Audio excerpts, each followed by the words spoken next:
Hello friends. तो इस video में हम कवर करने वाले हैं फॉरफीचर और रीइश्यू के जर्नल एंट्रीज। तो अगर आप लोगों ने मेरी इससे पहले की वीडियोज को नहीं देखा तो आप उस वीडियोज को देख लेना ताकि ये वीडियोज आपको समझ आ सके। तो सबसे पहले हम शुरू करते हैं फॉरफीचर ऑफ शेयर का जर्नल एंट्रीज।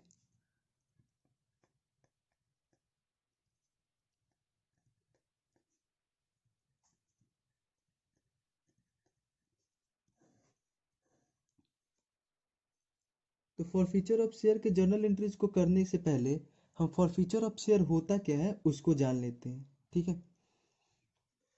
जैसे मान लो राम एक शेयर होल्डर है जिसे कंपनी ने 100 शेयर अलॉट किए और एक शेयर का रेट था 10 रुपये, जिसको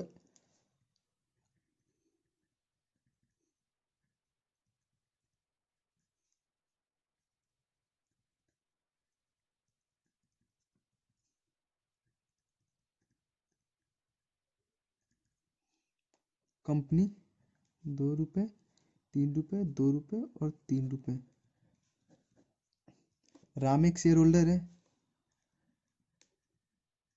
जिसको कंपनी ने 100 शेयर अलॉट किए हुए हैं। ठीक है। और एक शेयर का रेट है 10 रुपया।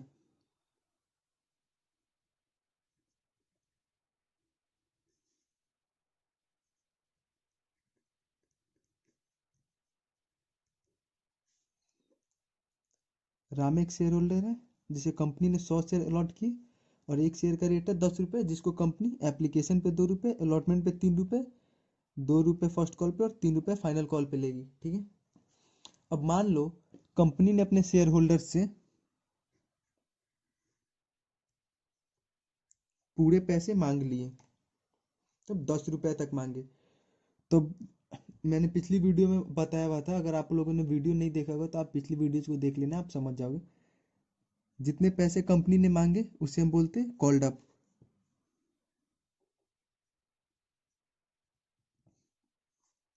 बट राम ने पेमेंट करा एप्लीकेशन और अलॉटमेंट का, फर्स्ट कॉल का पेमेंट नहीं करा और फाइनल कॉल का पेमेंट नहीं करा।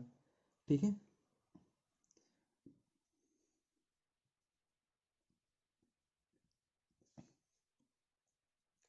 तो अब कंपनी क्या करेगी, कंपनी राम को एक लीगल नोटिस भेजेगी जिसमें लिखा हुआ होगा कि अगर आपने 14 दिनों के अंदर अपने बचे हुए दोनों कॉल्स के पेमेंट नहीं करे तो कंपनी आपके शेयर को फॉरफिट कर लेगी, यानी कंपनी आपके शेयर को जब्त कर लेगी। ठीक है। तो अब हम फॉरफीचर ऑफ शेयर के जर्नल एंट्रीज को देखते हैं।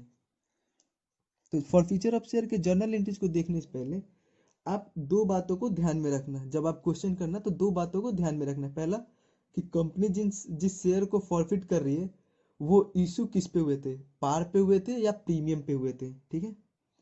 तो अगर पार पे इशू हुए थे तो उसका जर्नल एंट्री देख लो आप।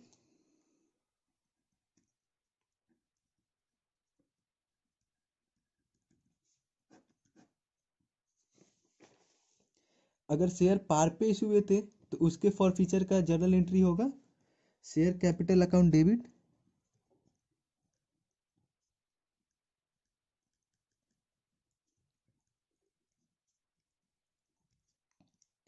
टू शेयर फॉरफिटेड अकाउंट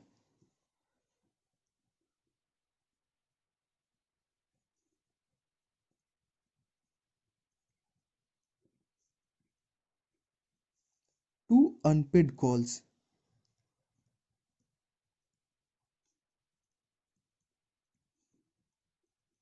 अब देखो अनपेड कॉल्स अकाउंट में क्या क्या आएंगे वो देख लो। मतलब यहाँ पे देखो, जैसे हमने मांगे थे 10 रुपए,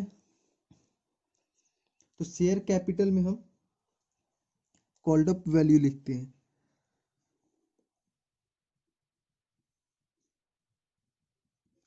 कॉल्ड अप वैल्यू। ठीक है। मतलब जितने पैसे कंपनी ने मांगे उसको। शेयर फॉरफिटेड में हम पेड अप वैल्यू लिखते हैं।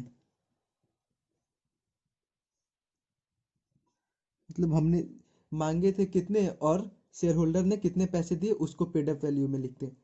टू अनपेड कॉल्स है, अनपेड कॉल्स में हम उन कॉल्स को लिखते हैं जिन कॉल्स पे हमें पैसे नहीं मिले। जैसे अगर आप इस एग्जांपल से लोगे तो इस एग्जांपल से हम अनपेड कॉल्स की जगह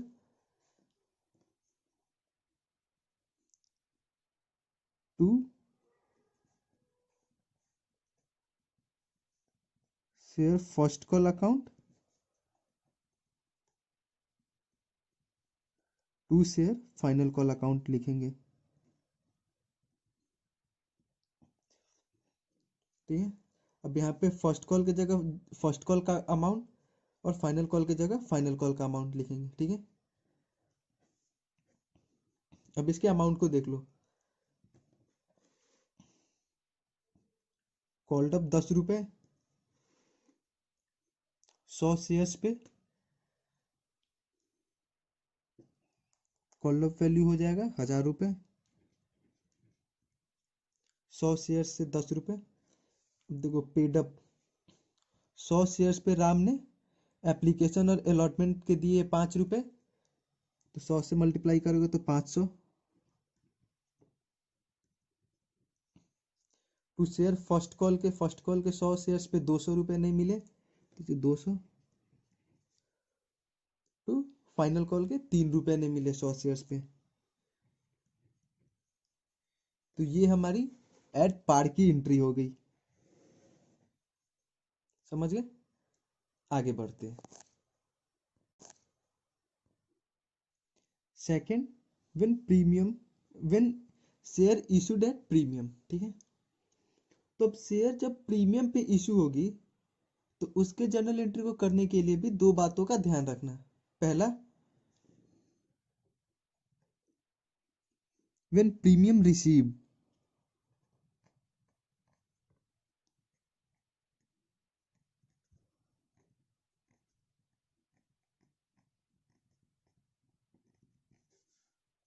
मतलब issue of share at premium, आपने जिस शेयर को फॉरफिट करा है वो प्रीमियम पे इशू हुआ था, बट उसका प्रीमियम रिसीव हो चुका है कंपनी को।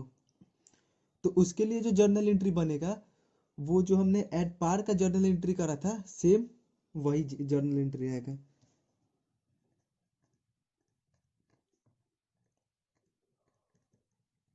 Share capital account debit to share forfeited account,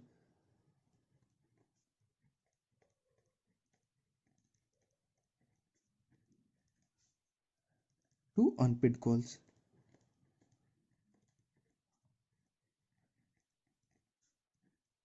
अब अनपेड कॉल्स अकाउंट में क्या आएगा वो तो मैंने समझा दिया था। तो यहाँ पे एक एग्जांपल ले लो।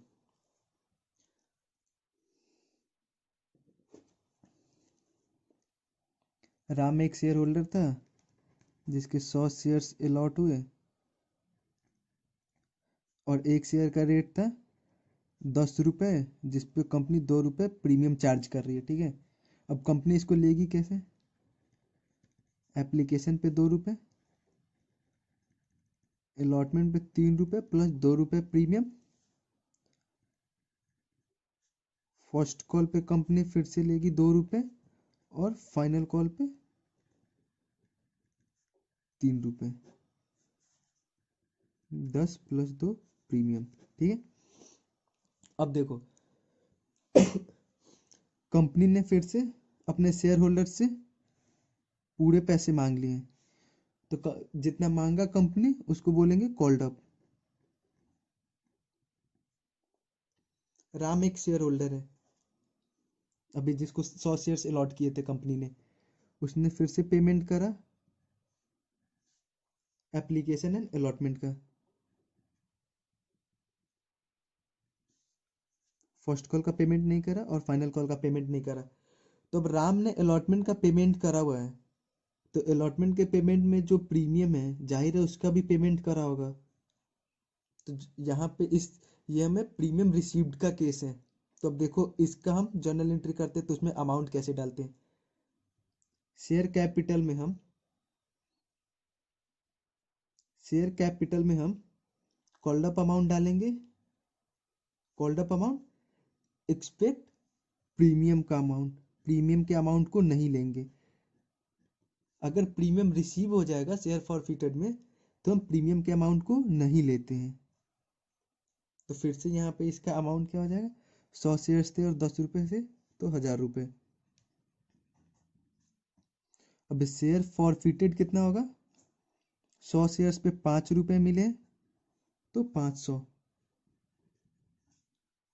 और वही अनपेड कॉल्स में हम फिर से यहाँ पे टू शेयर फर्स्ट कॉल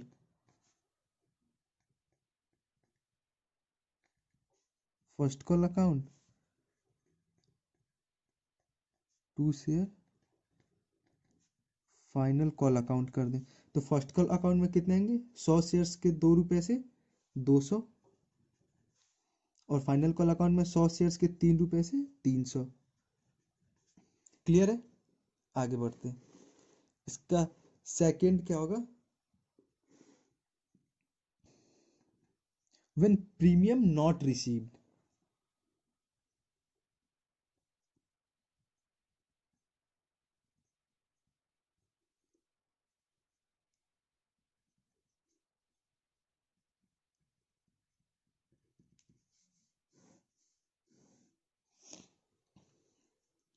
ठीक है, देखो इसका भी एक एग्जांपल समझा देता हूँ, फिर जर्नल एंट्री बता दूंगा, वो आसान रहता है। ठीक है,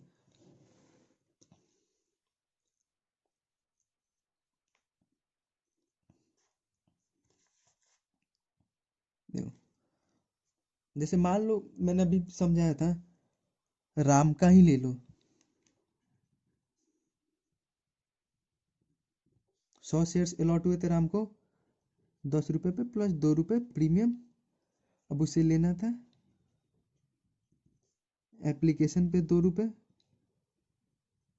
अलॉटमेंट पे 3 रुपए प्लस 2 रुपए प्रीमियम,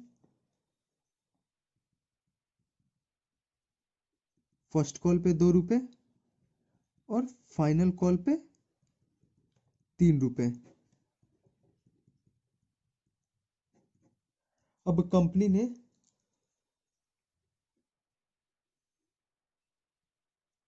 सिर्फ फर्स्ट कॉल तक के ही पैसे मांगे हैं, फाइनल कॉल के फाइनल कॉल के अमाउंट को कंपनी ने मांगा नहीं है अभी। तो कॉल्ड अप हमारा सिर्फ फर्स्ट कॉल तक ही होगा। अब राम जो शेयर होल्डर्स था वो सिर्फ एप्लीकेशन का पेमेंट करा, राम ने अलॉटमेंट का पेमेंट नहीं करा और फर्स्ट कॉल का पेमेंट नहीं करा। ठीक है, तो अब इसका जर्नल एंट्री देखते हैं।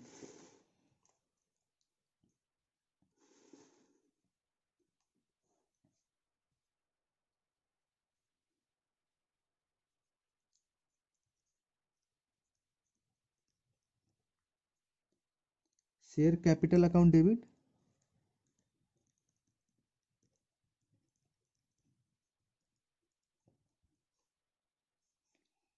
Securities premium reserve account debit, जिसे मैं शॉर्ट में एसपीआर लिख रहा हूँ, आप लोग पूरा फुल फॉर्म में लिखना।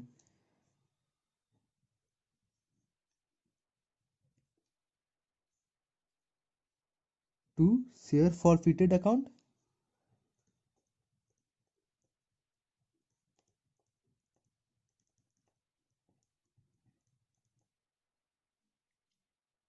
To unpaid calls.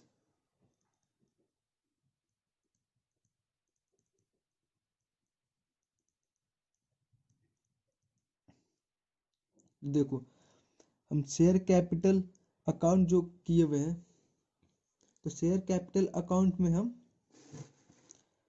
Called up amount डालते हैं, बट जिस केस में अगर हमें प्रीमियम रिसीव्ड नहीं हो उस केस में हम कॉल्ड अप अमाउंट डालेंगे, बट प्रीमियम के अमाउंट को छोड़ के।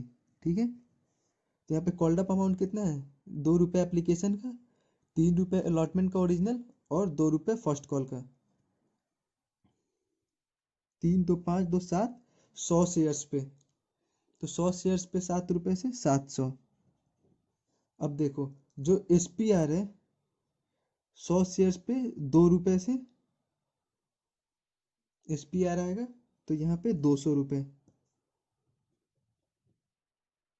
हम शेयर कैपिटल में एस पी आर को इसलिए नहीं लिए क्योंकि एस पी आर का यहाँ शेयर कैपिटल के जस्ट नीचे हम एस पी आर को भी डेबिट किए हुए, तो एस पी आर का जो 2 रुपए है 100 शेयर से, उसको भी अमाउंट को हम लिख के डेबिट करेंगे। ठीक है, अब देखो टू शेयर फॉरफिटेड में हम एप्लीकेशन के सिर्फ 2 रुपए मिले 100 शेयर्स पे, तो 200 रुपये से शेयर फॉरफिटेड। अब देखो, अब अनपेड कॉल्स में हमारा जो यहाँ पे व्हेन प्रीमियम नॉट रिसीव्ड है, तो उसमें जो हमारा अनपेड कॉल्स आएगा, तो हम अनपेड कॉल्स जो लिखेंगे इंक्लूडिंग प्रीमियम लिखेंगे।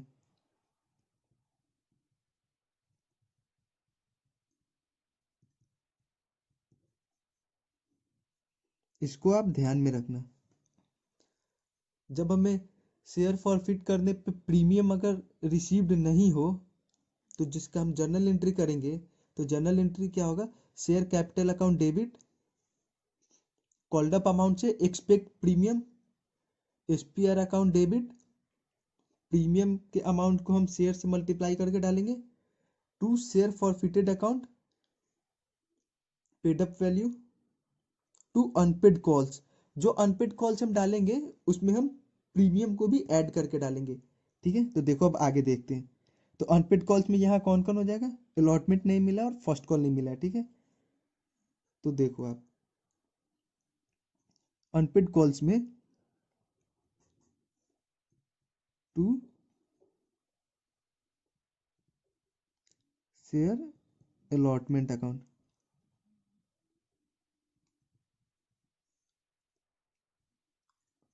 To share first call account. ठीक है, अब देखो, अब शेयर अलॉटमेंट में हम कितना अमाउंट डालेंगे, तो शेयर अलॉटमेंट में हम 3 रुपये प्लस 2 रुपये प्रीमियम, 5 रुपये, 100 शेयर्स को 5 से मल्टीप्लाई करोगे तो 500 आया, 500 डालेंगे। टू शेयर फर्स्ट कॉल में हम 2 रुपये शेयर्स के 100 शेयर्स पे तो 200 डालेंगे। अब देखो, अब आपको इसका डेबिट और क्रेडिट साइड बैलेंस मिलेगा। 700 प्लस 200 900 डेबिट साइड का, क्रेडिट साइड का शेयर फॉरफिटेड का 200, टू शेयर अलॉटमेंट 500। 500 कैसे आया, इंक्लूडिंग प्रीमियम है। ठीक है, टू शेयर फर्स्ट कॉल 200। समझ गए, आगे बढ़ते हैं। तो अब कंपनी ने जिन शेयर को फॉरफिट करा था, अब कंपनी उन शेयर को फिर से रीइश्यू करेगी मार्केट में। ठीक है, तो जब कंपनी अब शेयर को रीइश्यू करती है, तो उस रीइश्यू के शेयर पे कंपनी शेयर का पूरा पैसा एक ही बार में ले लेती है, जैसा कि मैंने लमसम पेमेंट के समय बताया था। ठीक है, तो उसका जर्नल एंट्री देखिए कैसे होता है।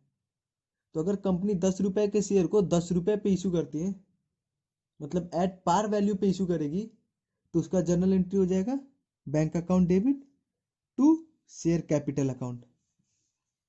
अगर कंपनी प्रीमियम पे शेयर इशू करती है, फिर से री इशू करती है, तो उसका जर्नल एंट्री हो जाएगा bank account debit to share capital account debit to SPR. ठीक है, अब देखो इसमें अमाउंट क्या आएगा। अगर मान लो कि 10 रुपए का शेयर है और कंपनी 12 रुपए पे री इशू करती है, तो हम तो बैंक अकाउंट डेबिट जो रिसीव करेंगे हम 12 रुपए से कर लेंगे। टू शेयर कैपिटल में हम शेयर का ओरिजिनल वैल्यू लिखेंगे 10 रुपए, टू एसपीआर में हम 2 रुपए डाल देंगे एसपीआर का। ठीक है, और अगर कंपनी डिस्काउंट पे शेयर इशू करती है, तो फिर बहुत लोग बोलेंगे कि आपने बताया था कि डिस्काउंट पे शेयर इशू नहीं होते।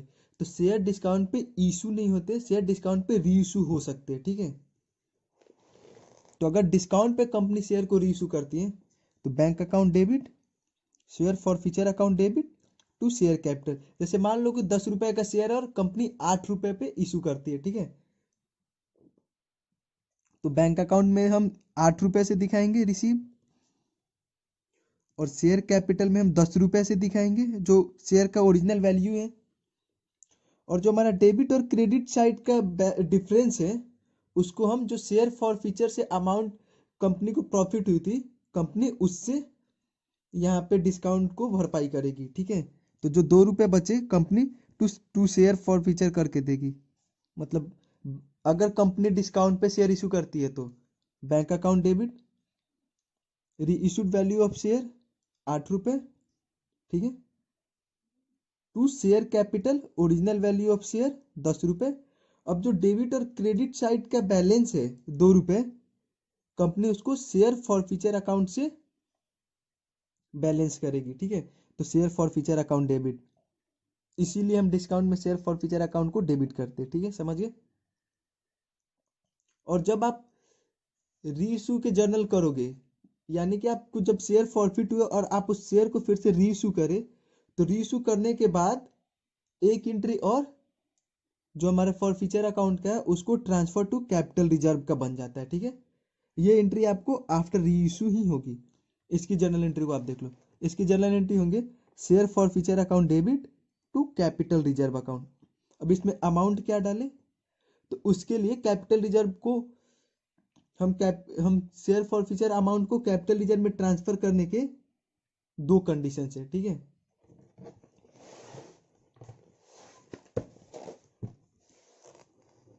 पहला condition, if all the forfeited shares are reissued, ठीक है।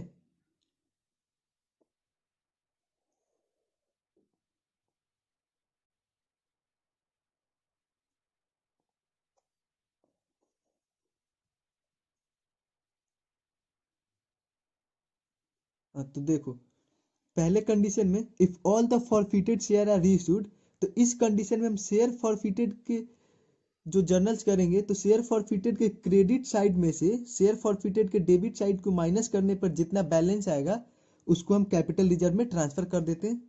इसके लिए मैंने एक एग्जांपल बताया हुआ है, जैसे देख लो, राम एक शेयर होल्डर है जिसके पास 100 शेयर है, ठीक है। अब कंपनी इससे पैसे मांगी, एप्लीकेशन पे 2, अलॉटमेंट पे 3 और फर्स्ट एंड फाइनल कॉल पे 5 रुपए। But he fail to pay first and final call money and the company forfeited his shares and reissued at 8 rupees, ठीक है। तो अगर आप इसका जर्नल एंट्री करोगे तो फॉरफीचर का जर्नल एंट्री क्या होगा, शेयर कैपिटल अकाउंट डेबिट, इसका अमाउंट 100 शेयर से कॉल्ड अप अमाउंट 10 रुपए कंपनी ने मांगे हुए, 1000 रुपए to to share forfeited account. Ram ने सिर्फ फर्स्ट एंड फाइनल कॉल का 5 रुपए पे नहीं करा है, इसका मतलब राम ने एप्लीकेशन और अलॉटमेंट का अमाउंट पे करा है। तो 100 शेयर से ₹5 कर दोगे तो आप आ जाएगा टू अनपेड कॉल्स। तो अनपेड कॉल्स की जगह to share first and final call करके 500 रुपए दिए हुए। अब इस शेयर को कंपनी ने 8 रुपए पे री इशू करा, ठीक है। तो री इशू की एंट्री क्या होगी, बैंक अकाउंट डेबिट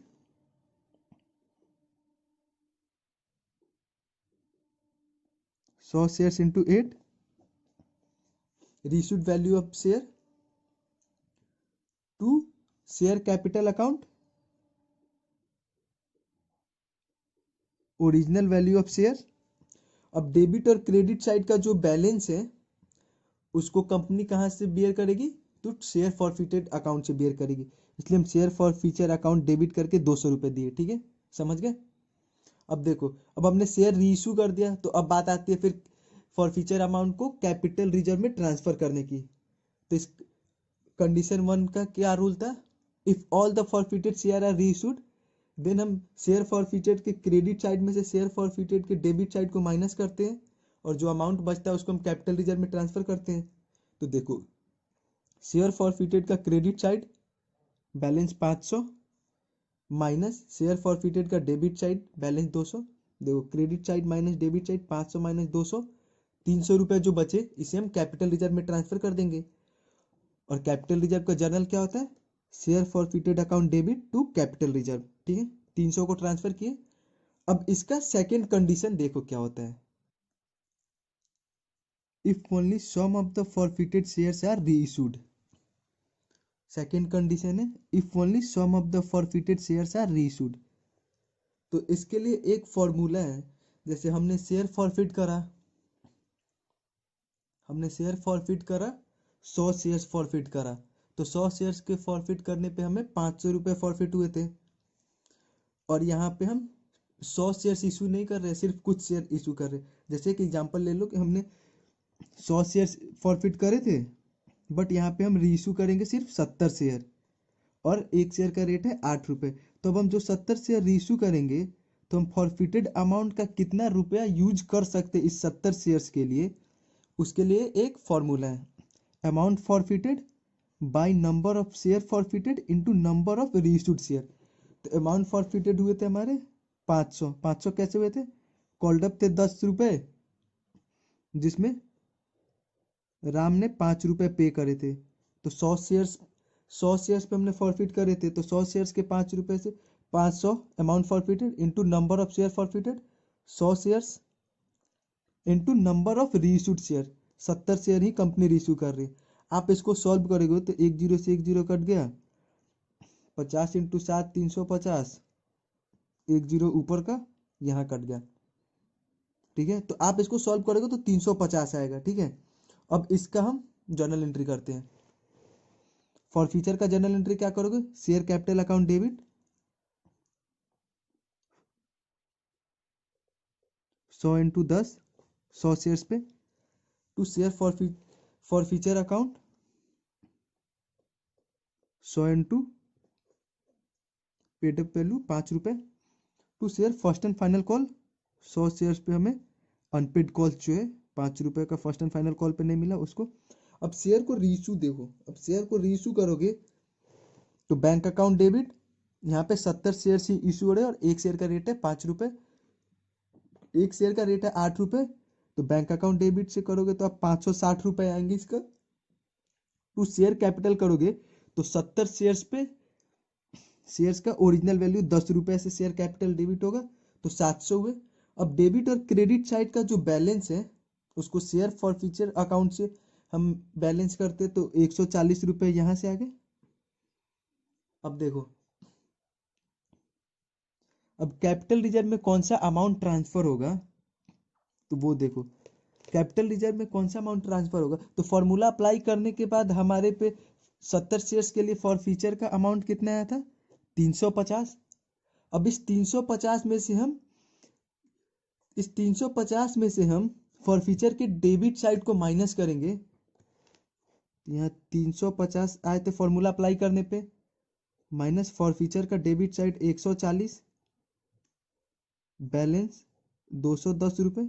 इस 210 रुपये को हम कैपिटल रिजर्व में ट्रांसफर करते हैं। ठीक है, देखो ये दो हम 500 फॉरफिट अमाउंट किए थे, फॉर फ्यूचर अमाउंट था मेरा 500, बट हम 350 रुपये से ही क्यों लिए, क्योंकि हमने पूरे शेयर्स रीइशू नहीं करे थे, यहाँ पे हम सिर्फ 70 शेयर्स रीइशू करे थे और 70 शेयर्स के सिर्फ 350 रुपये ही फॉर फ्यूचर के अमाउंट को आप यूज कर सकते हो। बाकी का जो 150 अमाउंट है, जब वो 30 शेयर रीइशू होंगे उस समय आप उस अमाउंट को यूज कर सकते हो। ठीक है, क्लियर है। तो अब अगले वीडियो में हम एक प्रोराटा बेस्ड क्वेश्चन को सॉल्व करेंगे। तब तक के लिए थैंक यू। अगर आप लोगों ने चैनल को सब्सक्राइब नहीं किया है तो इसे सब्सक्राइब कर देना, लाइक कर देना, शेयर कर देना और वीडियो कैसा लगा कमेंट में बता देना।